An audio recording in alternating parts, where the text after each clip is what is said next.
Mas foi naquele dia que eu entendi que vai ter dia que eu vou sair e vou voltar sem nada.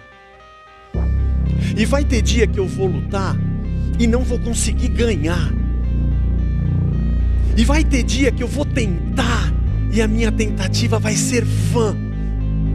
Mas mesmo nesses dias que eu não tiver peixe e não tiver pão, eu vou me lembrar que o meu nome está escrito nos céus, e o pão da vida é quem me mantém de pé, com ou sem vitórias e sinais, porque a maior delas é que o Rei se fez gente,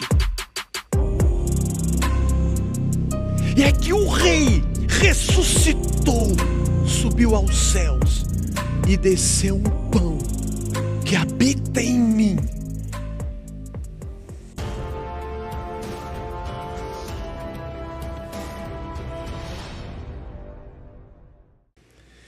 Depois dessas coisas, Jesus atravessou o mar da Galileia, que é o de Tiberíades, é o mesmo lugar. Uma grande multidão o seguia, porque tinham visto os sinais que ele fazia na cura dos enfermos. A multidão o seguia, porque tinham visto os sinais que ele fazia na cura dos enfermos. Então Jesus subiu ao monte e sentou-se ali com os seus discípulos. Ora, a Páscoa, a festa dos judeus, estava próxima. Devia ter muita gente mesmo chegando, né? Ou se reunindo para isso. Não sei. Então Jesus, erguendo os olhos e vendo que uma grande multidão se aproximava, ele disse a Filipe: onde compraremos pão para lhes dar de comer? Mas Jesus dizia isso só para testá-lo, né? Porque sabia o que estava para fazer. O povo se aproxima porque viram sinais e as curas que Jesus fazia. E o Jesus, que sabe tudo, e sabe o que vai na mente e no coração do povo, que conhece a palavra antes que ela chegue na nossa boca, olha para as pessoas que estão em busca de sinais e pergunta para Filipe: onde que a gente compra pão para essa galera?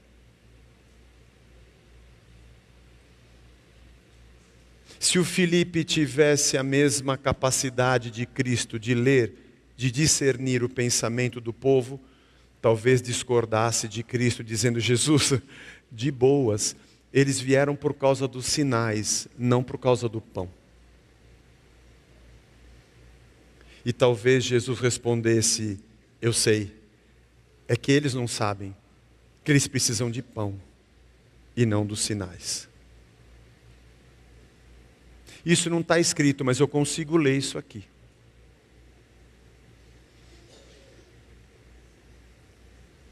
A resposta de Filipe foi: olha, nem que a gente tivesse 200 denários de pão, seria suficiente para que cada um recebesse seu pedaço. E 200 denários era uma grana considerável aqui. 200 denários era quase 7 meses de trabalho de um trabalhador comum. Aí um dos discípulos, chamado André, irmão de Simão Pedro, disse a Jesus: tem um menino aí, ele tem 5 pães de cevada e 2 peixinhos, mas não é nada, né? Como a gente diz na gíria, não tapa nem o buraco do dente, né? E Jesus disse: tá bom, manda a galera sentar. Havia muita relva naquele lugar. Assim os homens se assentaram, eram quase 5.000. Então Jesus pegou os pães e tendo dado graças,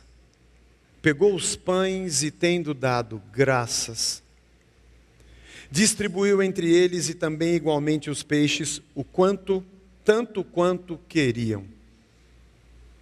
Alguém quer mais? Eu queria mais. Leva lá para ele. Alguém quer mais um pedaço? Eu queria mais. Leva lá para ele. Alguém tinha saído para ir no banheiro, ficou sem? Eu fiquei. Leva lá para ele. Tanto quanto queriam. Para aquele momento onde eles estavam. E quando já estavam satisfeitos, pança cheia, Jesus disse aos seus discípulos: recolham os pedaços que sobraram, para que nada se perca. Recolhe o que sobrou. Comeram tudo? Meu avô dizia: estou empanzinado. Todo mundo satisfeito? Recolhe o que sobrou. Assim, pois, o fizeram e encheram 12 cestos de pedaços dos 5 pães de cevada que sobraram. Dos 5 pães de cevada sobraram 12 cestos cheios. Depois que todos tinham comido. Quando as pessoas viram o sinal que Jesus havia feito, disseram: este é verdadeiramente o profeta que deveria vir ao mundo. É esse aqui o cara que a gente estava esperando. O profeta que deveria vir ao mundo. Jesus ficou sabendo, burburinho, que estavam para vir com a intenção de fazê-lo rei à força. Ele é rei. Forçar o quê? Não precisa forçar um rei, que já era um rei, a ser o rei. Você não precisa pegar a força, o cara que é rei, e dizer: nós vamos te forçar a reinar agora. Engraçada essa frase, né? Então ele se retirou, outra vez, sozinho, para o monte. Nós estamos caminhando pelo livro de João há algum tempo já, alguns meses. Chegamos no capítulo 6. João, no seu evangelho, demonstrando para nós que Jesus é o Cristo. Nossa série se chama Quem é Jesus? Quem é esse Jesus que a gente crê? E ele atravessa o mar da Galileia e tem uma grande multidão. Ela é chamada também de Galileia dos Gentios, meio à semelhança do que aconteceu com Samaria, já expliquei aqui em outro domingo, mas havia muita miscigenação de pessoas, de gentios entre judeus, e a Galileia era chamada de Galileia dos Gentios pela grande parcela de estrangeiros que ali moravam. E também a Galileia era lugar de pescadores e de pequenos agricultores. Alguns bem-sucedidos, mas poucos. A Galileia era o lugar das pessoas mais pobres. Era o lugar da gente mais sofrida. Talvez por isso pensassem que não poderia vir alguma coisa boa daquela região. A verdade é que Jesus está na região onde ele cresceu, né? Em Nazaré. Com o relato dos outros evangelhos, sabemos que ele começa o seu ministério na Galileia. Percorre as sinagogas ensinando. Esse capítulo 6, um pouquinho mais adiante, Jesus vai dizer para esse povo que ele é o pão vivo que desceu dos céus. Nós vamos chegar nesse trecho domingo que vem ou no outro, vamos caminhar pelo capítulo 6, mas você já ouviu Jesus dizendo isso porque você já leu João e sabe que Jesus é o pão vivo que desceu do céu, ele é o pão que nos alimenta. Como será que deveria ser na cabeça de Jesus, que é o próprio Deus encarnado? No princípio era o verbo, ele se fez carne e habitou entre nós. Já passamos pelo capítulo 1. aquele que é o pão enviado por Deus para alimentar o homem, encontrar uma terra que foi criada por Ele, com pessoas criadas por Ele, que ganharam de presente a criação, onde deveria ter pão para todo mundo, como deveria ser na cabeça do pão que cria o homem e cria o pão, encontrar gente, criatura de Deus, sem pão? Não sei se você já se perguntou isso lendo esse texto. Porque quando o verbo, que era Cristo, estava com Deus, porque era Deus desde o princípio, João capítulo 1, verso 1, estamos nessa jornada, estava lá desde o princípio, cria todas as coisas, porque sem Ele nada do que foi feito se fez. Eu não estou falando de nenhum país, porque não havia, eu não estou falando de nenhuma humanidade, porque ela estava começando, eu não estou falando de nenhum partido político, porque também não existia Israel, não havia nem Moisés, não havia nem lei, era nós e Ele, o Adão, a Eva e Deus, dando a eles o plano de tudo que Ele havia criado, todo o cosmos, tudo. Aqui tem semente, tem fruto, tem fonte, tem água, tem animais, tem sol, tem lua, tem estações, tem mar, tem peixes, tem rios, tem correntes, tem aves, tem pássaros. Aqui tem maçã, mamão, chuchu, beterraba. Se faz bem para chuchu a beterraba. Mas ela não faz bem para o chuchu, ela faz bem para nós, para chuchu. Whatever. Tem cenoura, tem batata.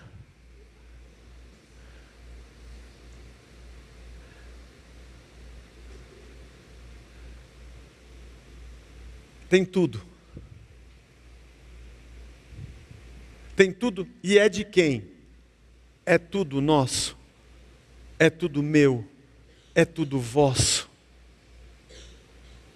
O Éden era como um templo, onde 24 horas por dia, o homem estava com Deus. Ele não tinha que ir para uma cabana, com uma cruz em cima para encontrar Deus. Tudo que ele fazia, tudo que ele vivia, tudo que ele pensasse, Deus estava com ele, porque a vida do homem na terra era a vida de Deus para o homem, e do homem com Deus, e de toda a criação para todo o homem. Multipliquem-se, encham a terra, deem nome aos animais, plantem as sementes, colham o fruto e vivam, e vamos viver junto. E quando o pão olha para a multidão, ele deve pensar: eu vou ter que multiplicar o que nunca deveria ter faltado. Me ajude se eu estiver falando besteira, irmão. Eu estou citando a criação, e eu estou citando o pão vivo que está no Evangelho. E aquele povo cansado, sobrecarregado, Mateus, quando escreve o seu evangelho, usa o termo ovelhas que não têm pastor. Gente pobre, que quando vê um sinal, se amontoa em multidão, com o sonho do rei que chegou para mudar tudo isso aqui. Porque os reis que se sucederam em Israel, fizeram Israel sucumbir aos assírios e sucumbir à Babilônia. O rei babilônico que chegou, Nabucodonosor, acabou com Jerusalém. Ciro, o rei persa, ainda permitiu que se reconstruísse o templo, mas mantinha o povo debaixo do tacão e do domínio persa. Quando chega Alexandre o Grande, Poderia ser uma libertação dos persas, mas ele vem com toda a cultura grega e quer acabar com a cultura do povo de Deus e do seu serviço ao Senhor. Um dos seus generais, Antíoco Epifânio, que foi um imperador depois de Alexandre, sacrifica porcos dentro do templo e está acabando com tudo. Quando chega Pompeu com os romanos, a princípio tem tecnologia, carros, estradas, mas é imposto em cima de imposto. Não é à toa que eles quisessem forçadamente fazer Jesus ser o rei de um outro tipo de reinado.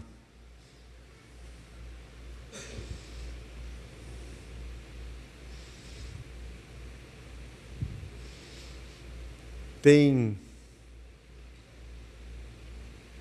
tanta luta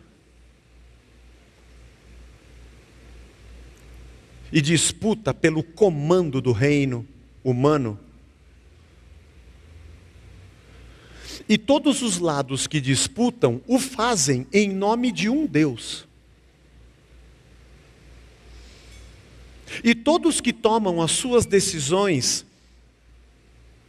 e cometem suas mazelas na injustiça, na usura, na perversão do direito e na corrupção, fazem em nome de um rei. E a multidão sonha. Talvez eles quisessem à força fazer Jesus ser um rei, do tipo de rei que eles acreditassem que pudesse dar jeito na vida deles. Que eles fizessem com aquela multidão, 5.000 homens. Pode ser que essa multidão fosse muito maior do que isso, pelo fato de que eles batiam o olho para tentar entender quantos homens, sem mulheres e crianças, estivessem reunidos. Há quem diga 10.000 pessoas, há quem diga 15.000 pessoas, mas o que seja. Que aquela multidão colocasse Jesus nos ombros e fossem em marcha até Roma. Metendo o pé na porta do Senado romano. Arrancando César pelos colarinhos. E botando o Jesus lá. Perigoso isso. Muito perigoso. Viver é muito perigoso.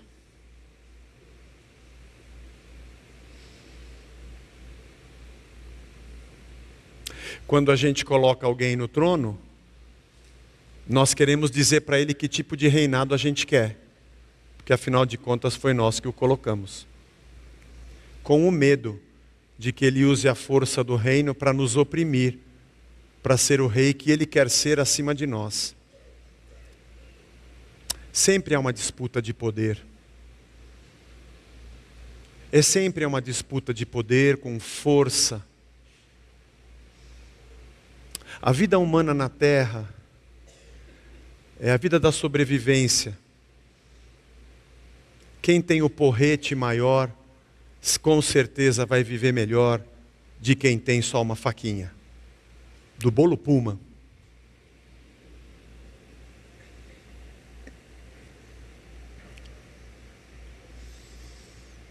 O povo sofre nas mãos daqueles que fazem sinais. Geralmente quem tem o poder de fazer o sinal, cobra o pedágio. Geralmente quem se sente no poder, ou tem qualquer tipo de prerrogativa, de produzir qualquer tipo de sinal, quando vê uma multidão que vem atrás de sinais, ele diz, acertei na loteria. E geralmente, o acesso do povo ao sinal, faz o povo perder o pão. Porque para adentrar pelas portas do reino dos sinais, eu vou tirar o pão que está na tua mão. Mas afinal de contas, o sinal que você procura vai chegar. Mas Jesus não é um fazedor de sinais. Ele é Rei dos reis e Senhor dos senhores. Ele faz o sinal que Ele quiser, a hora que Ele quiser. Mas Ele não tira de nós o pão. Inclusive tem dia que Ele fala, não vou nem fazer sinal, porque nem é isso que você precisa agora. Eu vou te dar o pão, porque eu sou a vida. Eu sou o eterno que entrou às portas do tempo, o infinito e eterno entrou no reino dos finitos mortais para dizer, eu sou a vida e eu sou o pão. Nós temos visto nesse livro de João, que os sinais deste reino nos revelam este rei, e que os nossos olhos não fiquem presos a um fazedor de sinais, mas como a gente acabou de ser abençoado pelo coral, os nossos olhos vejam o Rei.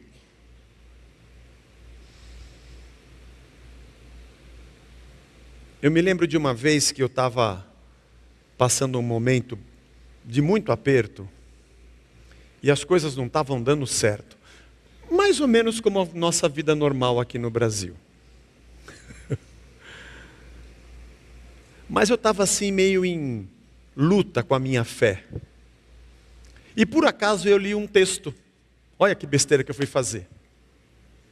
Fui ler o Evangelho. E Jesus tinha mandado de 2 em 2, 70 discípulos, 35 duplas. Não eram só os 12, era um ambiente um pouco maior. Para irem de casa em casa anunciando o reino e levando o reino. E quando eles voltam dando pulo dessa altura, dizendo, teve gente curada, e você na casa que eu bati, aconteceu um fenômeno, e o povo, aleluia, e você, ali você nem sabe, o fogo acendeu, o bicho pegou, foi um monte de milagre. E Jesus ficou assim, é mesmo? É? E aí Jesus fala um negócio que joga uma água fria na fervura. Jesus cortou o barato dos caras e disse, não, fica feliz não. Não fiquem felizes porque vocês viram sinais. Fiquem felizes porque o nome de vocês está escrito nos céus. E eu estava naquela situação difícil, eu li esse texto, e eu falei, não Jesus, me desculpe. Você não sabe o que é conseguir um dia uma vitória e voltar contando o que você conseguiu. É bom demais, pô. Agora você vai cortar o nosso barato, dizer que isso não é legal, que não é motivo de alegria, que não é para a gente dar pulo porque a gente viu um sinal. Mas foi naquele dia que eu entendi que vai ter dia que eu vou sair e vou voltar sem nada. E vai ter dia que eu vou lutar e não vou conseguir ganhar. E vai ter dia que eu vou tentar e a minha tentativa vai ser vã. Mas mesmo nesses dias que eu não tiver peixe e não tiver pão, eu vou me lembrar que o meu nome está escrito nos céus, e o pão da vida é quem me mantém de pé, com ou sem vitórias e sinais, porque a maior delas é que o Rei se fez gente, e é que o Rei ressuscitou, subiu aos céus e desceu um pão que habita em mim. E Ele me alimenta todo dia, seja no dia que eu choro, ou no dia que eu festejo. Porque aprendi tudo nessa vida, como diz Paulo em Filipenses 4. Já fui honrado e humilhado, já tive abundância e escassez, já ganhei muito e ganhei pouco. Dane-se, eu tudo posso naquele que me fortalece. Posso ter e posso não ter, porque o pão de verdade nunca me falta. Ah, Jesus.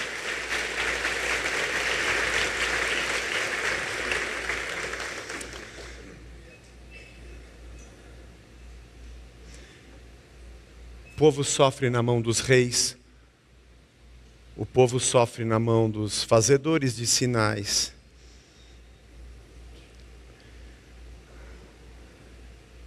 Tem até uma banda que fez uma música, que Deus nos livre dos mercenários que cobram para nos dar o que é de graça. Desgraçado, meu. Quer dizer então que essa bacia aí cheia de coisa não custou nada para você? Deus te deu de graça e você montou um pedágio e agora me cobra para me dar o que Deus me deu de graça. Eu não tenho muitas certezas sobre como será o futuro daquele que não crê em Deus. O que de verdade a palavra inferno significa no texto, tem muitas interpretações. Mas quando eu olho para alguns seres humanos, eu desejo muito que seja mesmo um lago de enxofre que queime sem parar a eternidade inteira, o desgraçado. A minha escatologia varia um pouco, dependendo dos personagens.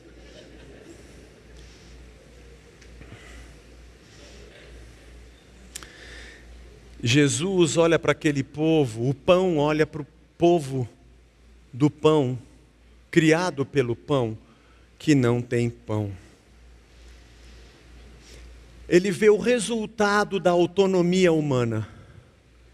Qual o resultado do ser humano que colhe do fruto e diz, eu decido o que é o bem e o mal? Na autonomia de Deus, sendo um ser humano autônomo que faz a sua própria lei e a sua própria regra na terra, porque isso é pecado. Jesus se encontra com o resultado da autonomia, onde alguns homens são reis de um reino finito e humano.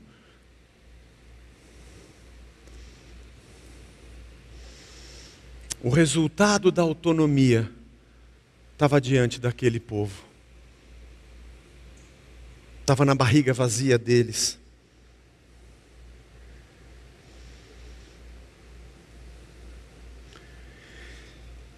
Deus tenha misericórdia de nós.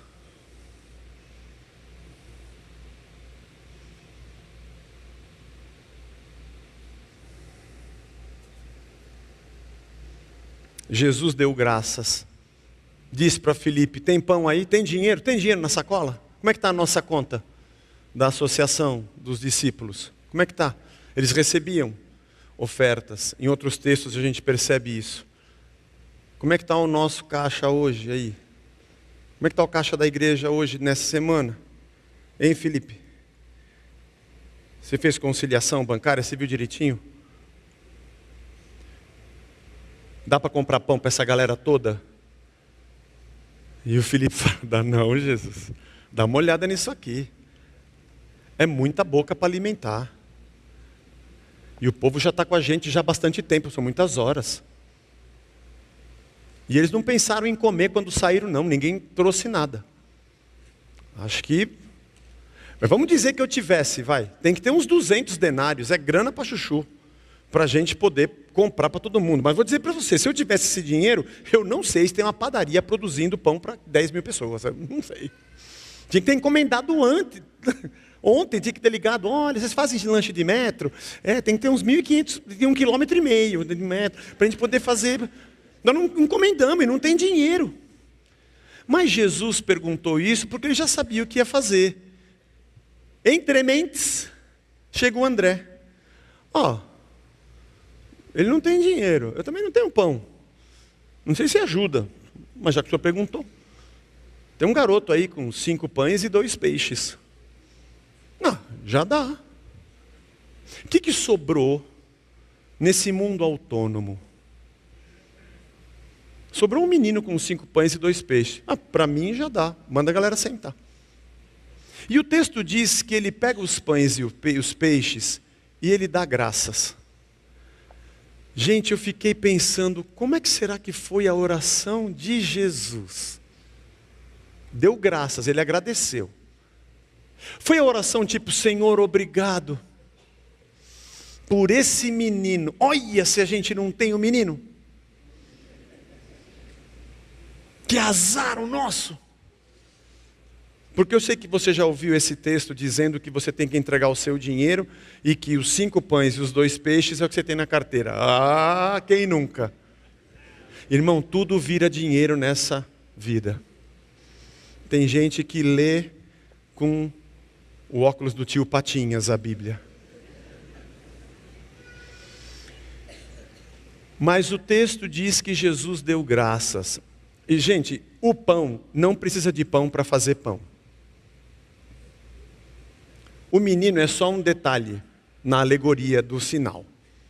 Porque mesmo que não tivesse, ele é o Deus que traz à existência as coisas que não existem, não se preocupa com o pão do menino. O foco desse sermão e desse texto não é o menino. Vou dizer que não é nem a multiplicação, mas ela aconteceu, Zé. O povo que encheu o pandu sabe. Mas todo esse evento aponta para o reino, para explicar para o povo quem é Jesus, que é isso que João está nos falando. Que oração foi essa, então? Senhor, obrigado pelo pão. Tem muito pouco pão aqui, viu, Pai? Para te agradecer. Porque a gente faz a oração de agradecimento quando a nossa mesa está farta, né? Natal. Oh, Senhor, obrigado pela nossa... É difícil a gente ter um amendoim e um ovo e falar, Senhor, eu te agradeço por esse ovo. Está estragado. Amém, Senhor, mesmo assim. É difícil. A gente gosta de louvar a Deus quando alguma coisa boa acontece. Dá graças. Quando não tem nada. Acho que não foi esse tipo de oração que Jesus fez. Ele não agradeceu pela abundância. Porque não tinha abundância. Nem pelo menino, porque o milagre não é o menino. Ou ele pode ter dito, Senhor, eu te agradeço muito pelo André. Ei, discípulo bom, escolhi 12, tem um que vai me trair, tem outro que não acredita, outro que vai negar, mas esse André é cababão. Porque ele percebeu o milagre, ele tomou posse da probabilidade da multiplicação e ele arrastou o menino. A gente não tem base no texto para dizer isso. Acho que não foi essa a oração. Porque o próprio André disse, acho que é pouco para muita gente, né? Não devia nem ter trazido. Nem André tinha muita fé. Para a gente perceber que para Jesus fazer um milagre, não precisamos crer. Eita, Zé, não fala isso. Irmão, eu tenho que falar. Me perdoe, irmão, mas eu tenho que falar porque está escrito. Se não tivesse, eu ia ficar de boca fechada, prometo para você. O Felipe falou que não tinha dinheiro e não tinha onde comprar. O André falou que era muito pouco. Mas Jesus mandou o povo sentar. Porque se dependesse do tamanho da nossa fé, para Jesus fazer um milagre, coitado de Jesus.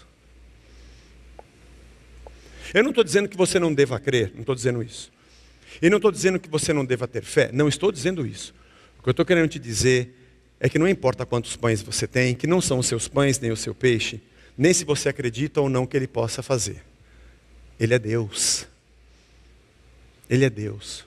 E o texto nos diz que Ele deu graças. Eu fiquei imaginando se talvez Ele tivesse orado assim, Pai, obrigado, porque o Teu reino vai ser visto aqui. No meio desse caos, a Tua graça vai aparecer aqui. Eu te agradeço, porque a Tua glória vai resplandecer aqui. Esse texto me faz lembrar do deserto. Lembra? O povo que atravessou 40 anos no deserto porque tinham desconfiado de Deus. E Deus disse, e eles não tinham o que comer, não tinha água, não tinha carne, não tinha pão. E Deus falou, eu vou derramar o maná do céu todo dia, durante 40 anos, todo dia. Eles acordavam de manhã e tinham maná para eles pegarem. E Ele falou, não guarda, Não precisa guardar o maná. Se você guardar, vai feder, estragar e vai dar bicho. Para você aprender a confiar que amanhã você vai acordar e vai ter maná de novo na tua porta. Para você não ficar preocupado em guardar e estocar, porque você acha que crê em mim porque eu dei o maná, mas você tem dúvida se eu vou dar de novo amanhã. Então não guarda. E os caras no primeiro dia que guardaram, você lembra? Quém, quém, quém, quém. Na porta da tenda, um monte de gente saindo com uma sacolinha do Carrefour com o maná estragado.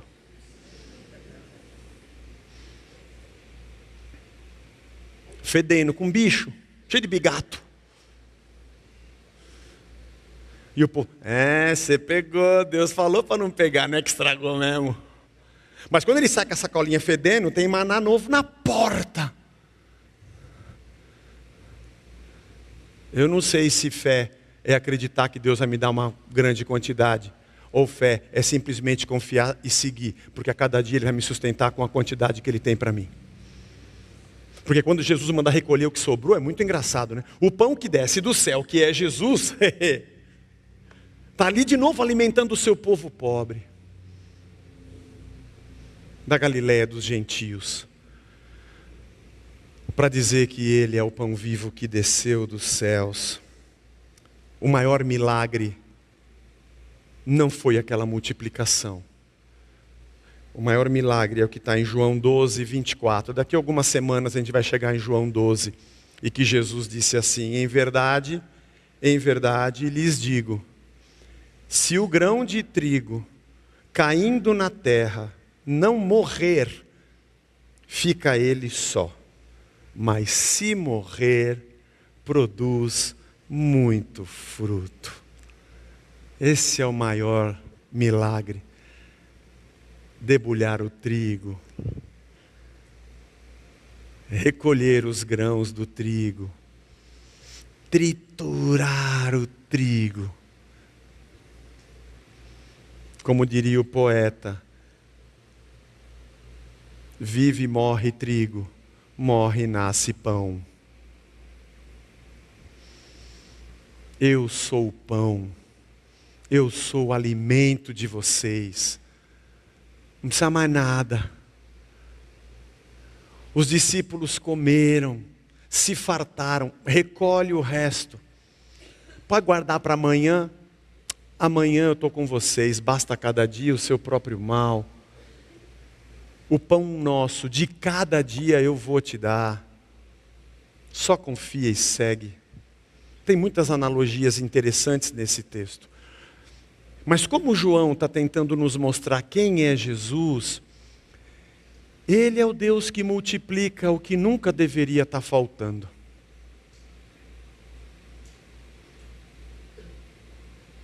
Eu nasci em 66. Tem gente aqui que nasceu antes de mim.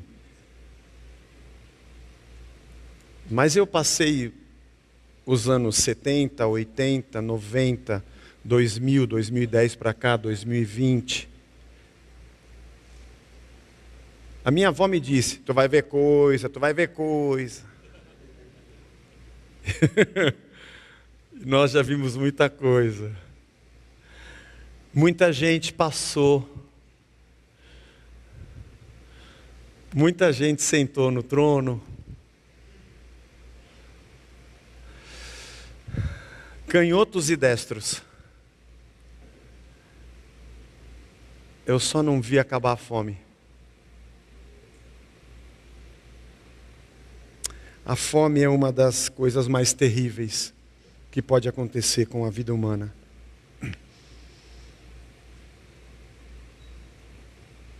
Sabe o que significa Belém? Bethlehem? A casa do pão. O pão nasceu em Belém. O pão é quem cria o cosmos e diz para nós que todo o pão é nosso. Mas a nossa autonomia dele faz a gente recolher bastante pão para nós, enquanto outros não têm. E a pobre multidão corre atrás de sinais, tentando forçosamente colocar alguém que faz sinais como rei. Mas o verdadeiro rei não tirou o pão de ninguém. Ele o repartiu. E ele nos ensinou que ele é o nosso verdadeiro alimento. Ele é o grão de trigo que morre e brota. E toda essa semente é esmagada e nos alimenta. Para nos ensinar que o reino de Deus não tem nada a ver com o reino dos homens. Que talvez o reino dos homens possa abrir os olhos para a verdade do reino de Deus e se apropriar de alguns desses princípios para talvez produzir algum tipo de justiça nessa terra. Mas uma coisa eu tenho certeza, não é o reino de Deus que precisa da ótica do reino humano para interpretar o que ele é. Jesus é o que é. Ele é o nosso Senhor. É quem nos alimenta. É quem nos dá vida.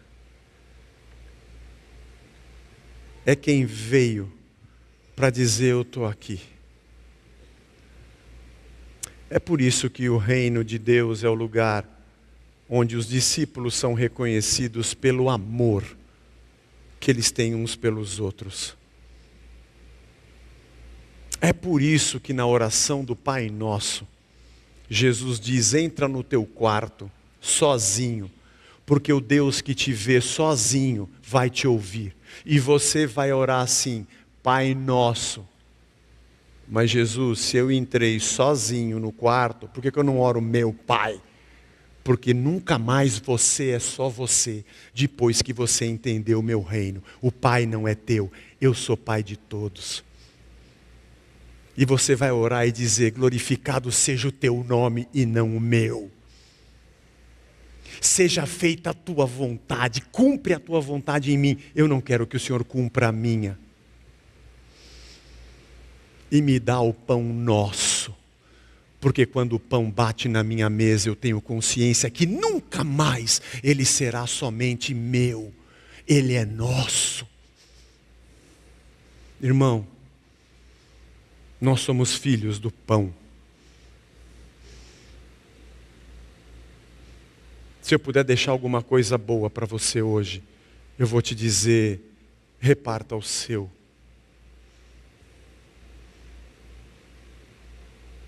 Reparta o seu pão. Contribua com entidades que você conhece.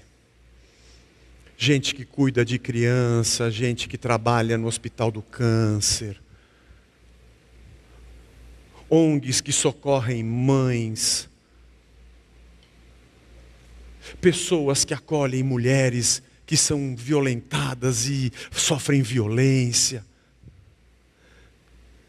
Por que a gente faz isso, Zé? É por causa da ideologia política que a gente tem. Joga isso no lixo. E olha para o Gênesis, e olha para Cristo, e seja você um sinal do reino, e deixa o povo falar o que quiser, mas nós não seremos cristãos, se os filhos do pão não entenderem o papel deles na terra. Todo mundo merece, Zé. Eu aprendi no Evangelho que eu faço o bem sem olhar a quem, e que a mão direita não sabe o que a esquerda faz. Porque o nosso povo está tão perto dos sinais, mas está tão longe do pão. O da barriga e o da alma.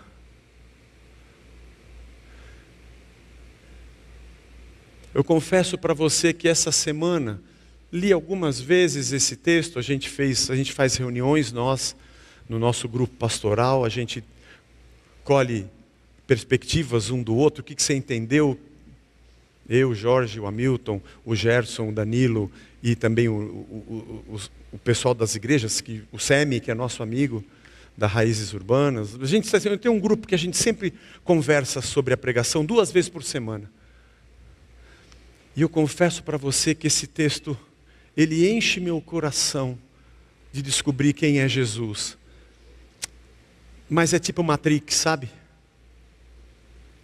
Já viram Matrix? Não sei nem se é evangélico. Se você não viu Matrix, você não deve ser evangélico. O dia que você toma a pílula e acorda, você sai da Matrix e acorda naquele caos de Nabucodonosor. Porque a nave se chama Nabucodonosor. É muito bíblico, Matrix.